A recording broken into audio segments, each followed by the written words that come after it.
எல்லோருக்கும் வணக்கம். என் பேர் doctor Rajkumar, life line hospitals. என்னோட இங்க இருக்கிறது doctor Anirudh Rajkumar, doctor Dharmendra, rest of the surgical anaesthetic and dietetic team.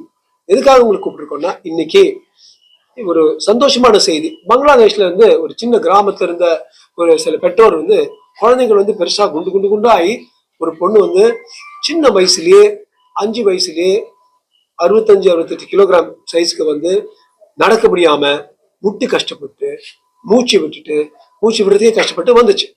எல்லா பரிசோதனைகளும் பண்ணி பார்த்து பல ஆஸ்பத்திரிகள் போயிட்டு அப்புறம் தான் எங்க மருத்துவமனைக்கு வந்தாங்க.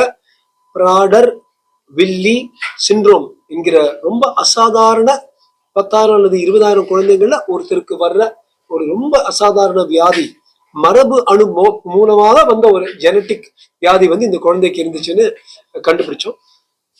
9 டீம்ஸ் இந்த குழந்தைகளுக்கு எண்டோக்ரினாலஜி, சுரப்பு, மெடிசின், அனஸ்தீசியா எல்லாம் வச்சு, ஹார்ட் எல்லாம் வச்சு சேர்த்து இந்த குழந்தைய ஆபரேஷனுக்கு ரெடி பண்ணி, இந்த லாப்ரோஸ்கோபிக் பேரியாட்ரிக் சர்ஜரி 3-4 சின்ன ஓட்டைகள் மூலமா டாக்டர் அனிருத் பண்ணி குழந்தையுடைய ஸ்டமக்கு சின்னதாக்கி, ஆல்ரெடி இப்ப 2 வாரத்துல வெற்றிகரமா 8 கிலோகிராம் கம்மியாகி நடக்கும்போது மூச்சு விடாம ஓரளவுக்கு நல்லா இருக்கு இந்த குழந்தை. மரபு அணு வியாதியில இந்த பிராடர்-வில்லி சிண்ட்ரோம்ல பாத்தீங்கன்னா உலகம் எங்கும் பாத்தீங்கன்னா இந்த வயசுல 5 வயசுல 2 குழந்தைகள் தான் பண்ணிருக்காங்க. 1 கல்கட்டால, 1 சென்னையில. அந்த வகையில உலகத்துல இருக்கிற ரொம்ப சின்ன வயசுல பண்ண இந்த பிராடர்-வில்லி சிண்ட்ரோம்க்கு இந்த பைலாட்ரிக் சர்ஜரியில 2 கேஸ். அதுல 1 இந்த குழந்தைன்னு நாங்க சொல்ல விரும்புகிறோம். குழந்தையுடைய இப்ப நிலைமை நல்லா இருக்கு. இப்ப நிலைப்பாடு ஆண்டவ புண்ணியத்துல இந்த மரபணு வியாதிக்கு ஒரு வேக்சின் போன்ற விஷயங்களும் இருக்கு.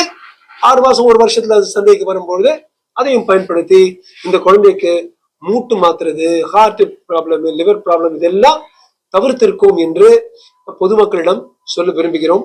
பலருடைய உழைப்பினால பங்களாதேஷ்ல இருந்து வந்த இந்த குழந்தையும் பெற்றோர்களும் சந்தோஷத்தோட திரும்பி போறாங்கன்னு உங்க எல்லாருக்கும் ஒரு மிக்க சந்தோஷத்துடன் நாங்கள் கூறிக்கொள்கிறோம்.